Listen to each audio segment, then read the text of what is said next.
بسم اللہ الرحمن الرحیم۔ عزیز طلباء السلام علیکم۔ آج ہمارا جو سبق ہے وہ چیپٹر نمبر 8، ٹائٹل ہے ہوائی، اور یہ ایک سفر نامہ ہے جو بیگم اختر ریاض الدین نے تحریر کیا ہے۔ ابتدائی جو اسباق ہیں ہمارے، ان میں یہ بھی ایک امپورٹنٹ چیپٹر ہے۔ اس کا خلاصہ جو ہے وہ خاصا اہم ہے۔ ایک دو پیراگراف بھی اس کے ریپیٹ ہوئے ہیں بورڈ میں۔ تو سب سے پہلے آج ہم بیگم اختر ریاض الدین کے حوالے سے اس کا تعارفاً لکھیں گے، ہلکا سا تعارف ہو جائے۔ یہ اختر ریاض الدین میاں ریاض الدین احمد کی بیوی ہیں۔ میاں ریاض الدین حکومت پاکستان کے اعلیٰ افسر تھے، وفاقی سیکرٹری اور رومانیہ میں پاکستان کے سفیر رہے۔ انہیں کبھی کبھار بیرون ملک سفر کرنا پڑتا تو ان کی بیگم یعنی اختر ریاض الدین کو بھی ان کے ہمراہ سیاحت کا موقع مل جاتا۔ یہ لکھنے کا شوق و ذوق رکھتی تھیں، اپنے سفر کے حالات کو قلم بند کر لیتی۔ کا مشاہدہ اچھا تھا، لکھنے کا انداز خوبصورت تھا۔ ان کی 2 کتابیں بھی یکے بعد دیگرے شائع ہوئیں۔ پہلی ہے 7 سمندر پار اور دوسری کا نام تھا دھنک پر ایک قدم۔ یہ دونوں سفر نامے ہیں جو لوگوں میں بہت مقبول ہوئے۔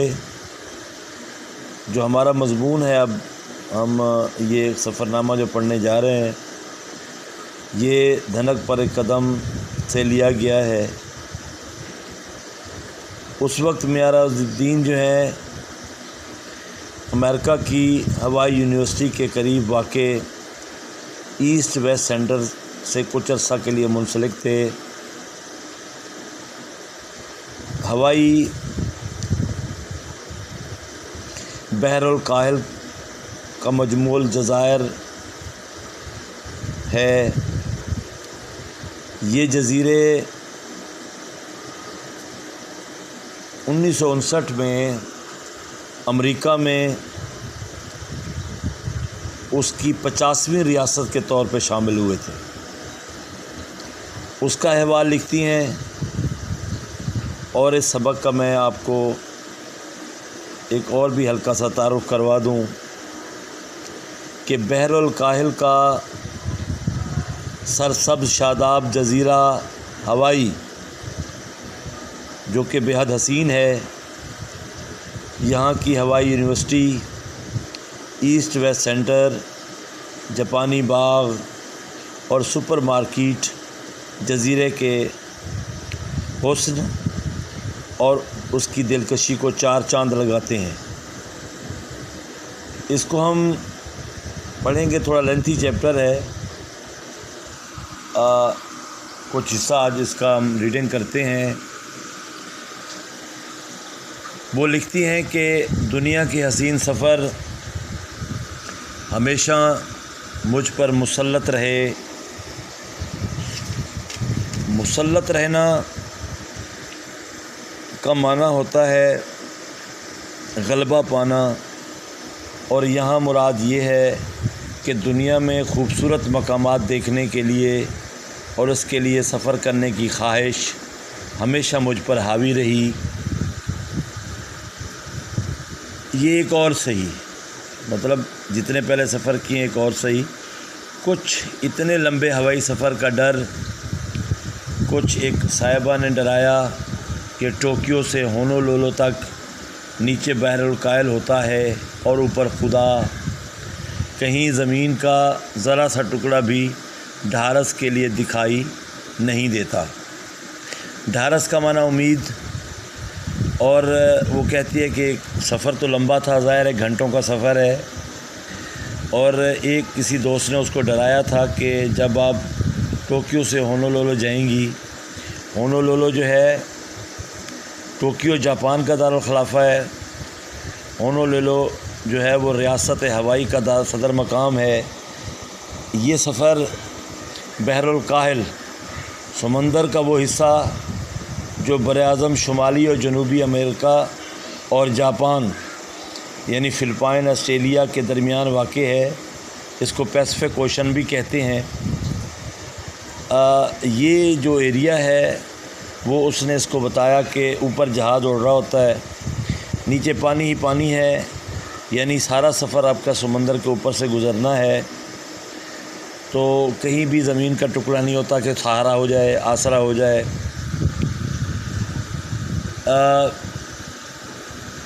معمول کے مطابق اگر طوفان آ جائے تو پھر الامان، ظاہر ہے بڑا سمندر ہے کہ وہاں اگر طوفان ہو تو جہاز کو اثر تو ہوتا ہے، اس کی اڑان میں خلل پڑتا ہے۔ الامان کا مطلب اللہ محفوظ رکھے، اللہ پناہ دے۔ سفر اللہ اللہ کرتے گزرتا ہے، پیٹ میں ہول اٹھے۔ ہول کا معنی ہوتا ہے خوف، ڈر، فکر، کہ یہ ہول اٹھے۔ لیکن میرے میاں تو 3 مہینے پہلے جا چکے تھے، انڈرلائن کیجئے اس کو، اس لیے مراجعت ناممکن تھی۔ مراجعت کا معنی واپسی۔ اوکھلی میں سر دیا تو ان دھمکوں سے کیا ڈرنا، یہ محاورہ ہے، اور اس کا مطلب ہے کہ جب کسی مشکل یا خطرناک راستے پر چل نکلیں تو پھر راستے کی مشکلات سے یا تکلیف سفر سے خوف زدہ نہیں ہونا چاہیے۔ بوریا بستر باندھا بستر تو ہوتا ہی نہیں، یہ محاورے کی بات ہے۔ گھر سمیٹ کر ایک گراج میں بند کیا، گھر سمیٹنے میں اب طاق ہو گئی ہوں، یعنی ماہر۔ یہ سفر چونکہ اس کے جاری رہتے تھے، آنا جانا اس کا جاری رہتا تھا، اس لیے سفر کرنا اس کے لیے معمول تھا، تو گھر کو اکٹھا کرنا یہ مشکل کام نہیں تھا۔ اس طرح پل بھر میں، تھوڑے وقت میں اس کی گٹھڑی باندھ کر الگ کرتی ہوں کہ گویا کبھی تھا ہی نہیں۔ سارا سامان سائڈ پہ کر لیا۔ سب سے چھوٹی بیٹی جو اب کالج کے پہلے سال میں تھی، یعنی سال اول میں تھی، ساتھ ہولی۔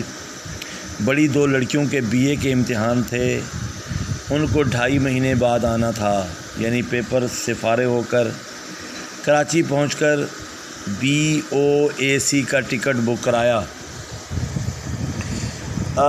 BOAC دراصل یہ اس وقت کی معروف برطانوی ہوائی جہاز کمپنی ہے۔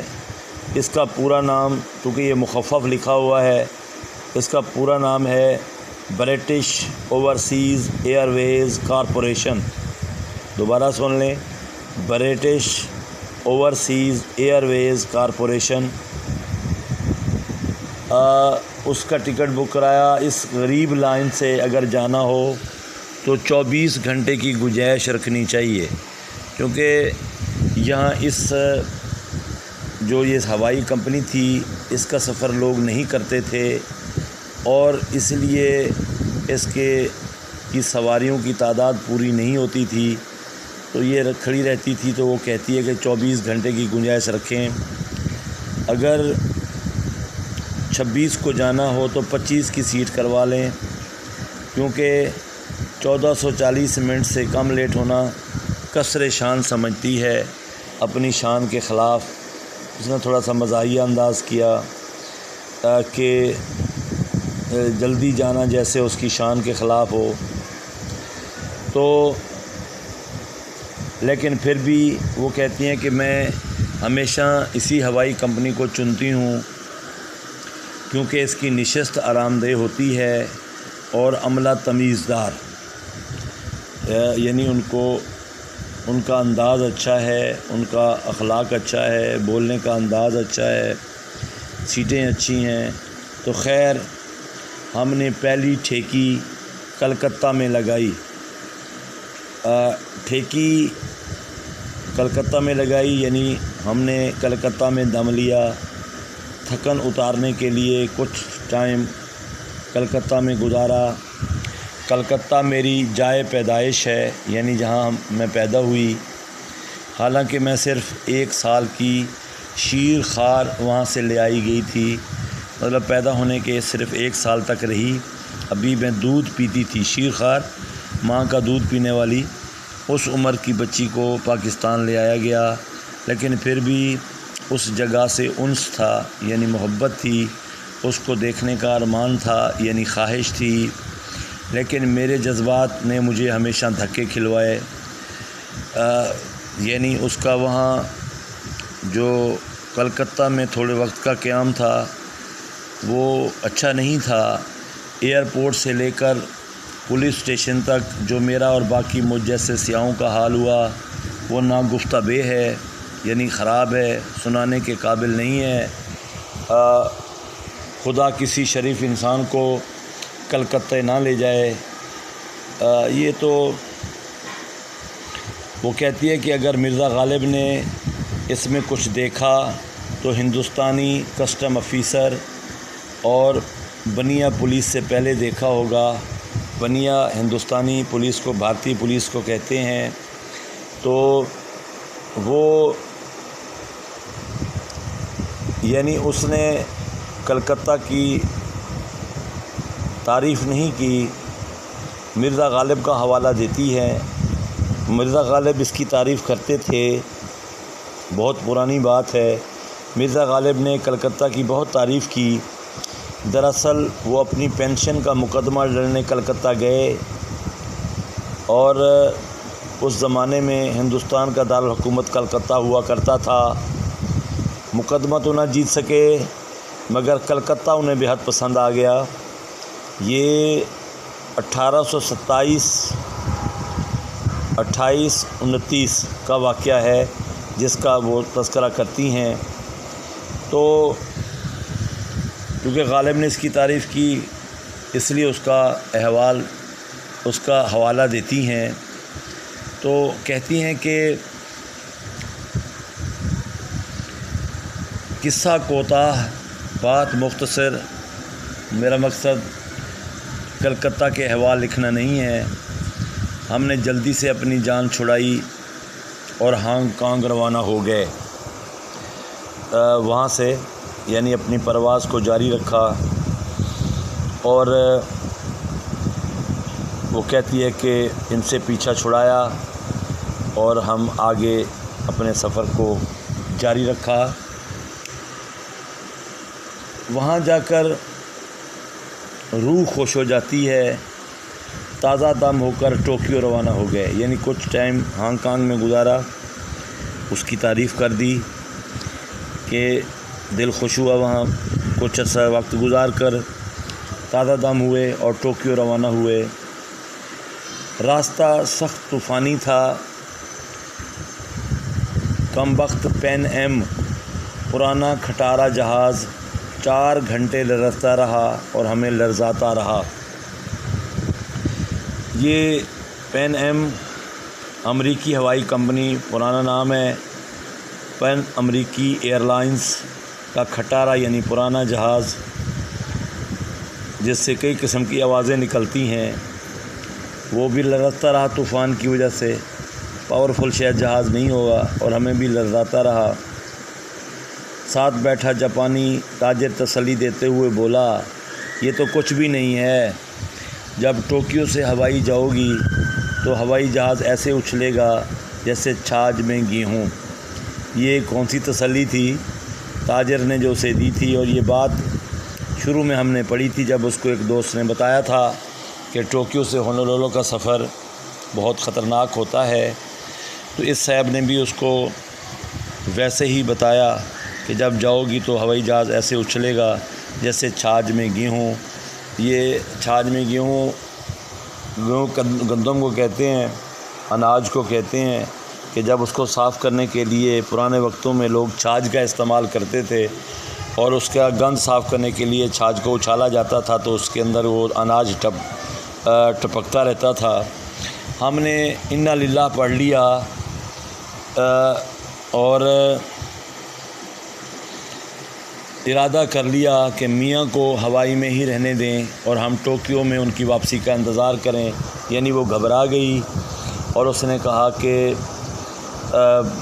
نہیں جاتے آگے، مرنے کو تیار ہو گئی۔ انا للہ پڑھنا، مرنے کو تیار ہو جانا کہ میاں صاحب رہیں وہیں، ہم نہیں جاتے، ہم ٹوکیو میں رہ جاتے ہیں۔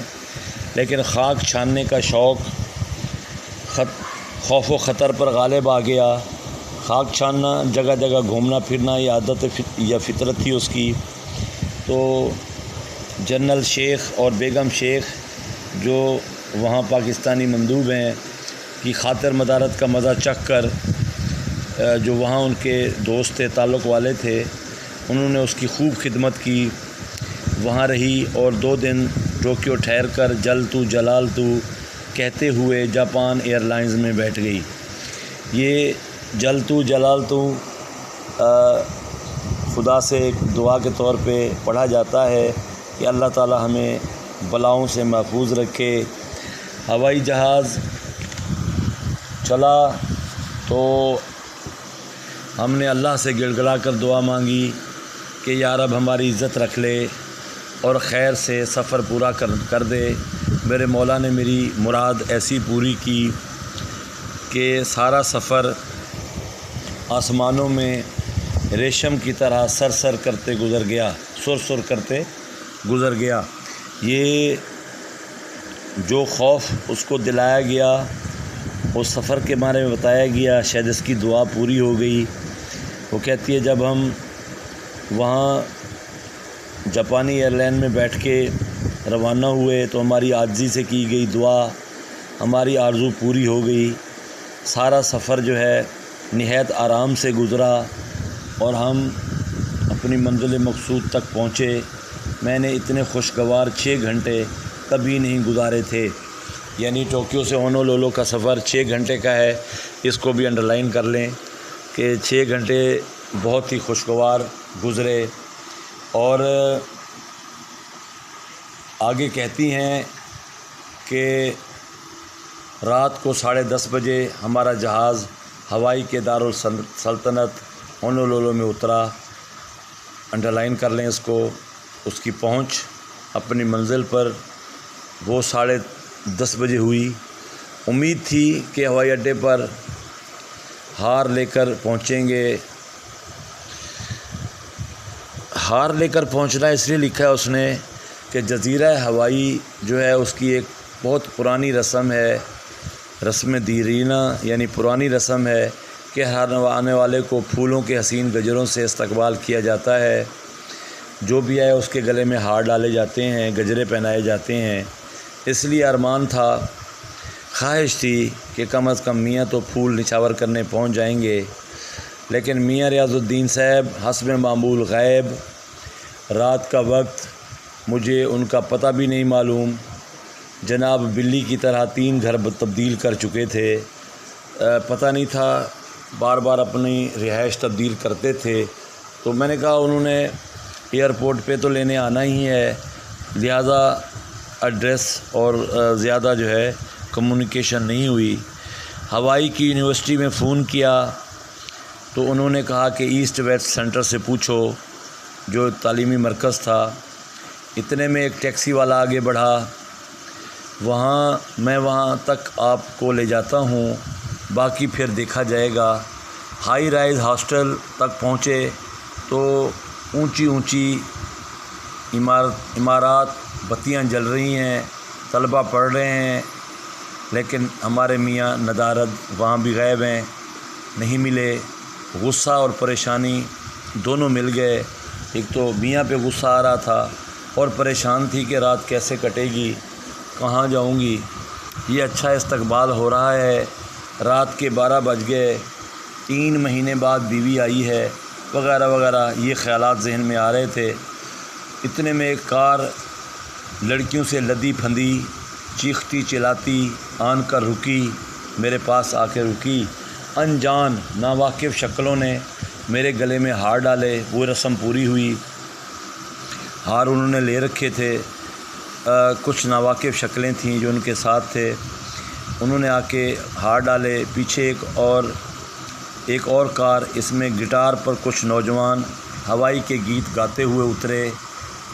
گٹار ایک موسیقی کا آلہ ہے، وہ بجاتے ہوئے لوگ آئے، وہاں کی جو بھی ان کے وہاں گیت گائے جاتے ہیں وہ گا رہے تھے، اور ان نوجوانوں میں چھپے میاں ریاض الدین مسکراتے ہوئے چلے آ رہے ہیں۔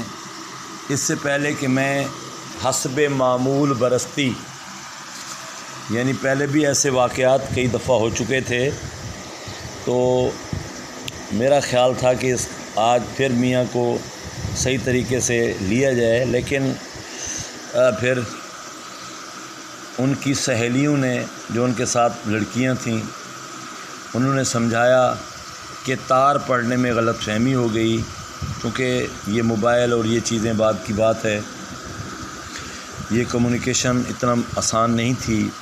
جو تار کی جاتی تھی اور کیا جاتا ہے اس کو غلط فہمی ہوئی۔ ہوائی کا وقت جاپان کے وقت سے 24 گھنٹے پیچھے ہے، انڈرلائن کریں اس کو، اس لیے اکثر تاریخوں میں گڑبڑ ہو جاتی ہے۔ ہم نے جل کر کہا کہ اصل گڑبڑ تو ہماری شادی کی تاریخ سے شروع ہوئی تھی، یعنی جب ہماری یہ تو غصے کی باتیں ہیں، جو اپنا غصہ نکال رہی تھی بیگم صاحبہ۔ بہرحال خدا کا شکر ادا کیا، ٹیکسی والے کا شکریہ ادا کیا جس نے اس کو وہاں ہائی رائز ہاسٹل پہنچایا تھا، اور پھر ہم گھر روانہ ہو گئے۔ اور یہ اس کے سفر کی ابتدا تھی جو اس نے بیان کی ہے۔ اس سے آج یہاں تک ہم پڑھیں گے، کل انشاءاللہ اس سے آگے پھر اس کو سٹارٹ کریں گے، تو انشاءاللہ زندگی رہی تو کل ملاقات ہوگی۔ فی الحال اجازت چاہوں گا۔ السلام علیکم۔